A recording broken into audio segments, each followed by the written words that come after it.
with a compelling perspective on global politics. This is the Patrick Henningsen Show on TNT Radio. All right, folks, welcome back to the program. I'm Patrick Henningsen, your host, live and direct here. Still in the first hour, great segment, of course, by TNT's political editor, Basil Valentine, looking at the UK general elections, how that's shaping up, how that's also going to affect or not affect, looks like not in this case, the foreign policy of the UK, one of the leading NATO countries, along with the United States. Those topics are really not up for debate in this election, surprisingly or not. I'm not surprised. I'm still a little shocked and disappointed, however.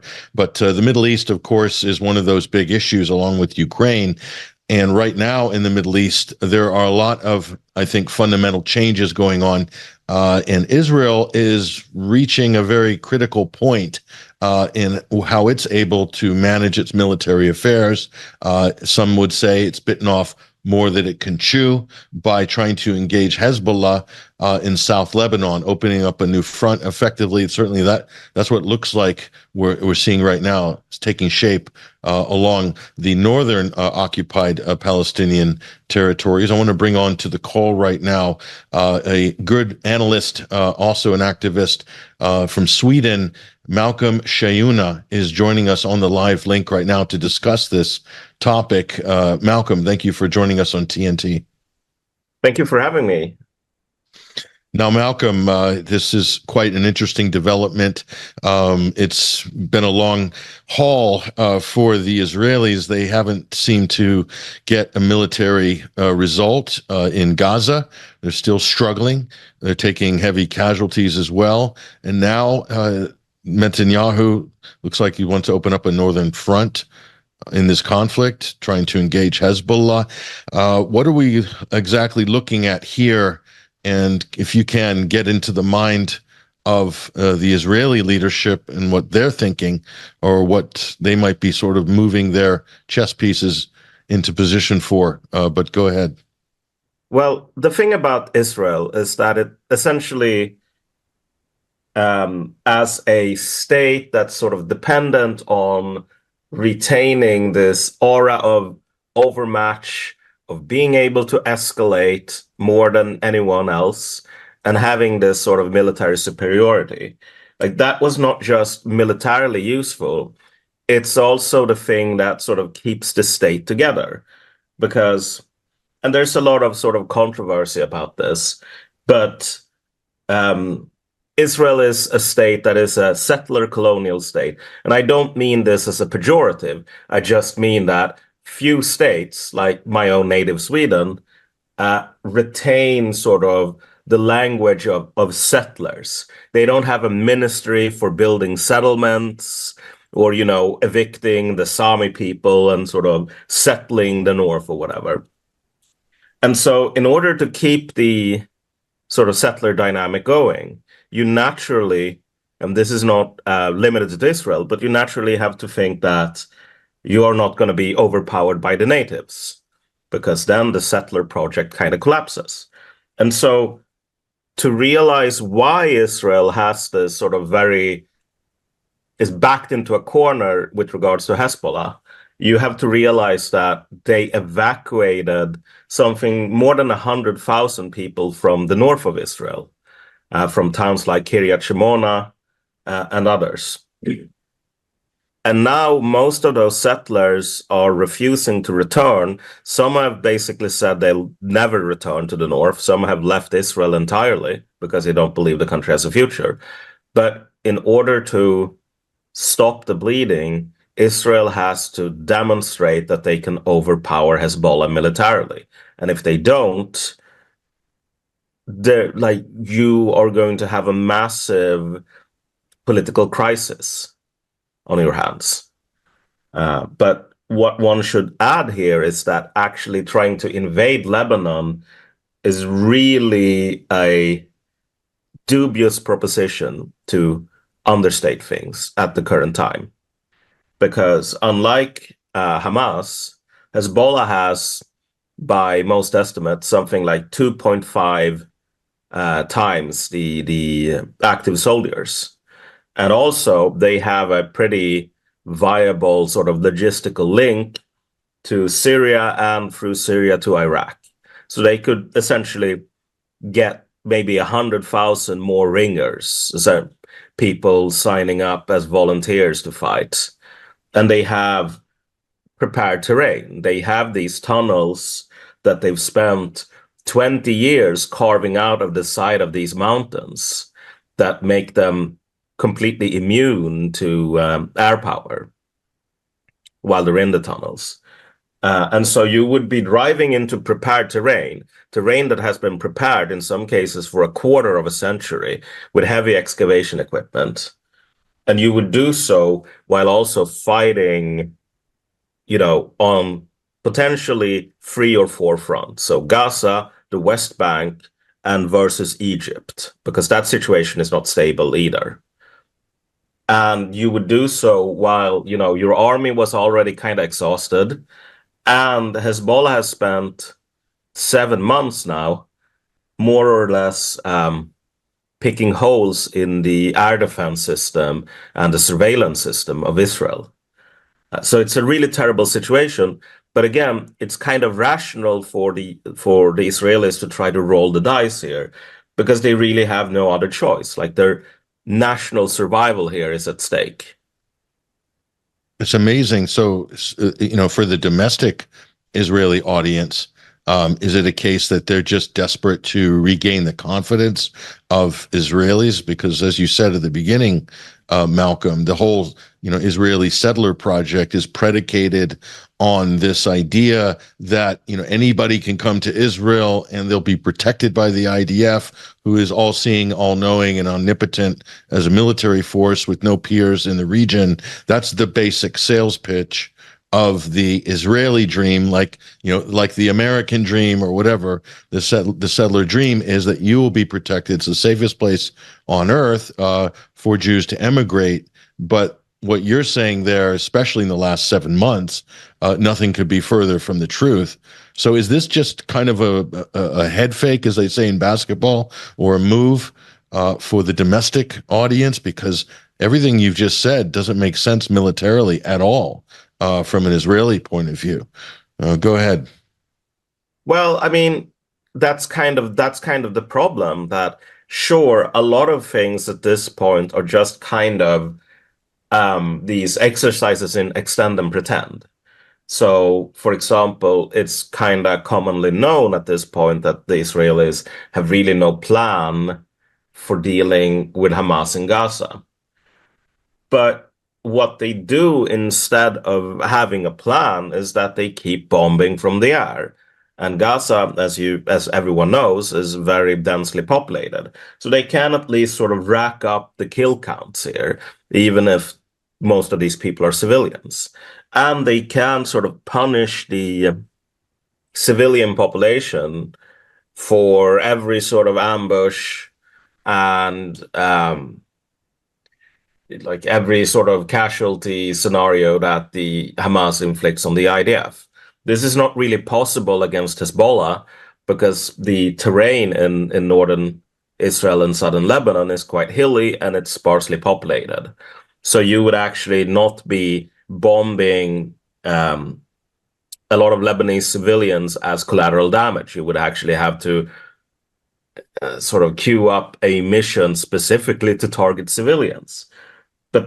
But also, Hezbollah has, in some ways, escalation dominance when it comes to targeting civilians, because they have this massive rocket arsenal. And again, they spent 7-8 months destroying all the surveillance equipment, and now they're targeting radars, they're targeting Iron Dome launchers. And so every sort of kindergarten that the Israeli Air Force could potentially destroy in Beirut, Hezbollah has the ability, and they promise that they will go through with this. They will go for sort of counter value strikes. So every destroyed kindergarten or hospital in Beirut will be matched by a destroyed hospital or kindergarten in Tel Aviv. Hamas does not have the capability to do this, but Hezbollah certainly does, particularly if you consider the wider geopolitical situation, where one of the things that the Russian president, Vladimir Putin, has said is that as a response to the Europeans and Americans saying that they will push the Ukrainians to target deep strikes within the territory of Russia, the response from Russia will likely be to give weapons to the enemies of the West and have them attack in a sort of asymmetrical manner.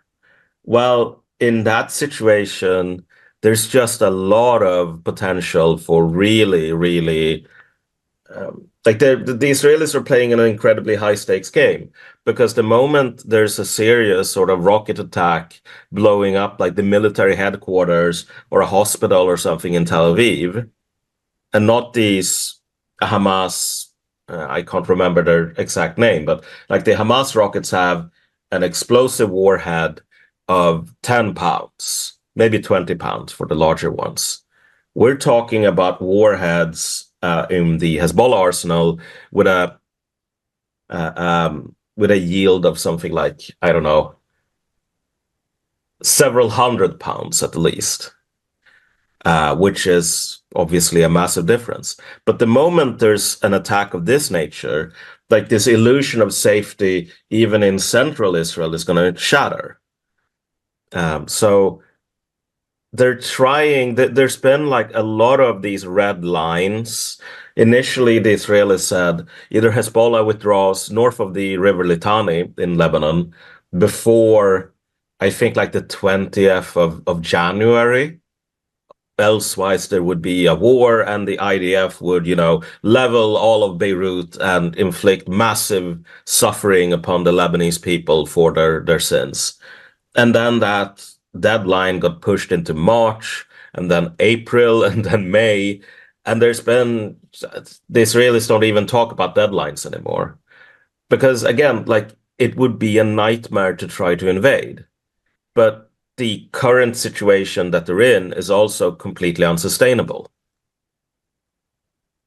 Isn't it a case, Malcolm, that, advances in technology for Hezbollah, missile technology, telemetry, GPS, guidance systems, and so forth, anti-aircraft or anti-drone capabilities, all these sort of things basically change the game, because the reality is the Palestinians are used to getting hit hard for years by the Israelis. The Lebanese are used to hitting hard, taking losses, having total destruction in its cities and towns. Syria, same thing. But Israel's not used to getting hit hard. They're not used to taking serious damage. They're not used to Ben Gurion Airport being knocked out of service or their military bases being hit. But all of these things are now very much a risk for the Israelis. So one would think, Malcolm, the prudent thing to do from Israel would be to try to, negotiate their way out of this. Or I guess the other option is escalate and bring the United States into it. What do you think about those two options? Well, I'll start with the second one first. Regarding bringing the United States into the action, there's very little the United States can do, actually, at this point. If you think about, politically, the US does not want to get involved in another bombing campaign. It just doesn't. And particularly one where, in Lebanon, because the current bombing campaign the US is invested in the Middle East against Yemen has been a massive failure so far. It has completely failed to open up the Red Sea. And in fact, I think 2 ships are currently in the process of sinking as we speak right now. But at least with Yemen, you can say, well, we're protecting something that everyone can in theory agree with, which is, free commerce and the freedom of navigation through the third most important trade route on the planet. And there's not a lot of people that are opposed to that in theory. Bombing Lebanon, that's a much tougher sell. because you will be inflicting a lot of civilian casualties. And particularly if you're bombing Lebanon next to the Israeli Air Force and they don't care about casualties, people are not going to separate your bombs from the Israeli ones. So this would be a diplomatic nightmare for the US to get involved. But also there's a problem of capability.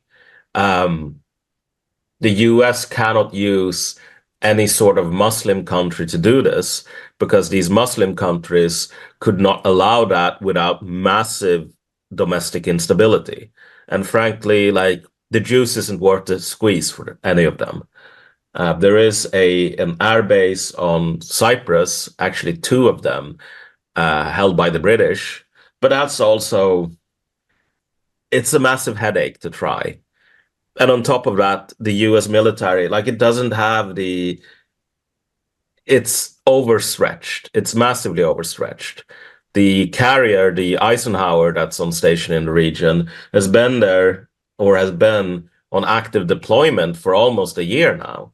It's slated to break like a 50-year record for time of deployment if the deployment is extended again. But so why is this happening? Well, the Navy doesn't really have any assets to replace the Eisenhower with. So the US is overstretched. It's beleaguered internally in terms of like all of these protests. It's losing its diplomatic position externally. Like the rest of the region is really, really angry with the US. They don't need an additional headache. So Israel is not going to be able to count on much muscular support. As far as negotiations goes, that's really simple, actually. The Israelis aren't going to do that because they have the same problem that a lot of people do in the West, which is that it's very hard for people to, once they pass a certain age at least, to really keep up with the times. Like you form your preconceived notions, and then these things kind of harden, and it's really hard to get rid of them. If you're 50 years old today, made in China, it probably means, a plastic piece of crap. Because that's what it meant when these people were 25 or whatever, 25 years ago. If you're 18 years today, made in China doesn't mean, low quality plastic. It means stuff like drones that we don't make in the West. It means, electric luxury cars that are far better than Teslas. It means the future, essentially. But you still have all of these people that are 50, 55 years old acting like they're still 25 and China is 10% of the economy. Well, Israel it's the same way. You have all of these people that are trapped in this idea that our Western technology is inherently superior to everyone else, and we as warriors are inherently superior, and Arabs can't fight, and they're cowardly, and they're just inferior in every sense of the word. And to negotiate would have to mean getting rid of this self-conception. And that's incredibly traumatic psychologically. And so people will go to great lengths to avoid having to, do any sort of revision on their perception of reality here. Yeah, and this really comes down to, at this point, managing expectations. And we're in the middle of an election cycle in the United States, very unpopular issue to talk about, but for a lot of people, but, between the two presumptive nominees anyway, Donald Trump and Joe Biden, it's a competition to see who can be the most, strident against, quote, Hamas, and who can support Israel the best. This is certainly how it's being framed. So in terms of like the next 6 months, we got a couple minutes left, Malcolm, and I appreciate you joining us. Do you see the U.S. election cycle affecting what's happening on the ground right now in Palestine over the next couple of months? Go ahead. Definitely, but it's very hard to say how that's going to happen, because what's happening in the US right now is completely crazy in terms of like the political system is coming undone. It's being unraveled. You see a lot of chaos in the UK right now with the Tories, potentially getting, 20 seats or something in the election. France is kind of collapsing politically. Germany is not far behind. Well, the same thing is happening in the US, with the consensus on Israel breaking apart rapidly within the American right. You have all of this drama about Candace Owens. You have alternative media kind of coming out really harshly against Israel, and polling showing that like even something like 40% of Republicans are opposed to sending more weapons to Israel, which is a completely crazy figure given where opinion in Israel has historically been in the US. So I think that more and more crazy things will happen in the US. And like the consensus is breaking apart and the political stability is breaking apart as well. So it's going to be event driven. Something could happen tomorrow, like a new protest that turns violent or something. And we might be in completely foreign territory in 6 months. Yeah, that's true. As many seasoned election commentators have said to me over the years, there'll always be like 2 or 3 black swans between August and November in any U.S. major general election cycle. Expect the unexpected, as they say. Malcolm, Kyeunye, thank you very much for joining us on TNT this week. Much appreciated. Thank you.